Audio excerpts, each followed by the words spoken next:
Good morning. আজকে সরস্বতী পুজো 3রা ফেব্রুয়ারি 2025। আজকে আমি আমার এই ছোট্ট একটা গোডাউনে দেখাবো কী করে ফটো ফ্রেম করতে হয়। তো চলো শুরু করা যাক। এটা দেখছে, এটা হচ্ছে আমার পাঞ্চিং মেশিন। এটাতে পাঞ্চিং করা হয়, ফটো কর্নারে পাঞ্চিং করা হয়। আর এটা হচ্ছে আমার ফ্রেম কাটিং মেশিন। এই যে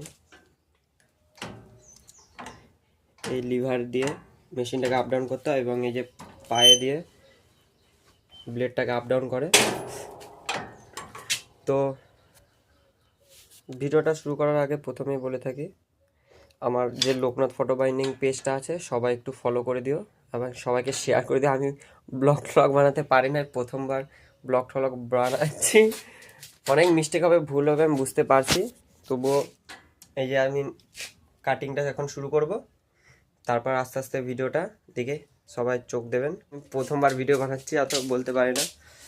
এই মেশিনগুলোর সাহায্যে আমি সেই ভিডিওটা পুরো কমপ্লিট করব এবং ফটো ফ্রেমটা কীভাবে তৈরি করতে হয় সেটা সবাইকে দেখাবো। হাফ ইঞ্চি যেহেতু ফ্রেম কাটছি, এটা হচ্ছে হাফ ইঞ্চি ফ্রেম গোল্ডেন কালারের।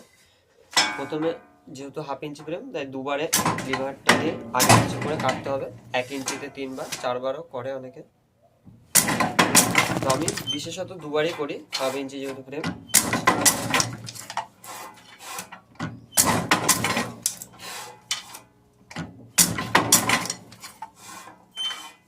এক সাইজের সব টুকরোগুলো কাটিং করা হয়ে গেছে। এই যে সব কাটিং করা হয়ে গেছে। এবার এইগুলো আর এক সাইডে কাটিং করে তারপর ওই আমার এই মেশিনে পাঞ্চিং করব। তো আমরা আর এক সাইডের যে ছোট স্টিক ছিল তার অপোজিট আর একটু বড় সাইজের কেটে নিয়েছি। এইগুলো অনেকগুলো কাটা হয়ে গেছে, আর এক দুটো বাকি আছে, তো আমরা কেটে নিই সেগুলো।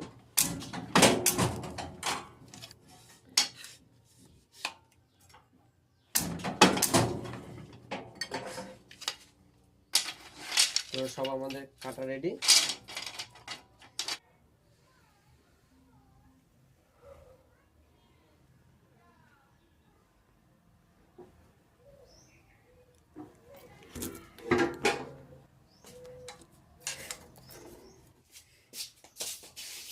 তো এই হাতে ছোট স্টিক আছে, এই হাতে বড় স্টিক আছে।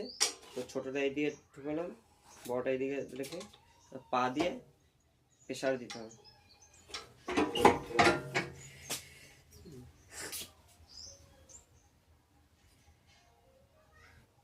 এটা হচ্ছে মেশিনের সেই পিনটা পিছন দিকে লক হয়ে যায়, আর এটা হচ্ছে সামনের।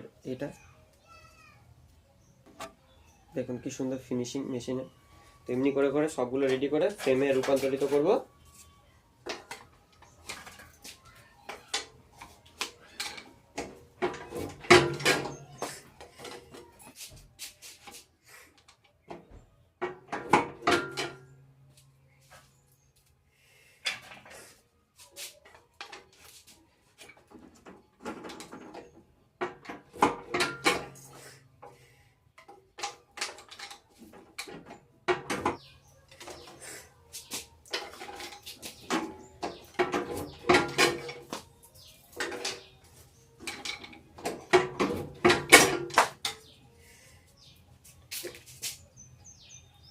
আমাদের ফ্রেম রেডি।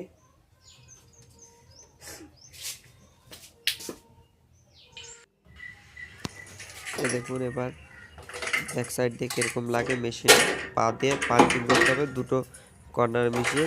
পিনটা আমাদের পিছন দিক থেকে লক হয়ে যায়, পা দিয়ে প্রেসার দিতে হয় ভালো করে। ফ্রেমটাকে দুহাত দিয়ে ধরে প্রেসার দিলে নিচ থেকে লক হয়ে যায়।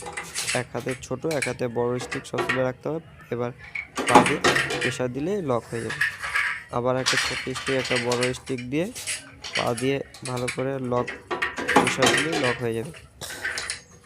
এমনি করে করে ফ্রেম চারদিকে পাঞ্চিং করে ফ্রেমগুলো কমপ্লিট হয়ে গেছে। দেখতে পাচ্ছেন কি সুন্দর ফ্রেমটা রেডি। দেখুন ফ্রেমে মেশিনে কাটিং করার পর দেখুন কি সুন্দর লাগছে, ফটোটা কমপ্লিট হয়ে গেছে কাজ ফাজ দিয়ে। এই একটা ফটো দেখুন। তো ভিডিওটা সবাইকে শেয়ার করে দেবেন, লাইক করে দেবেন, কমেন্ট করে দেবেন এবং আমার ফটো শপে সবাই আসবেন। এই যে আমার দোকানটি।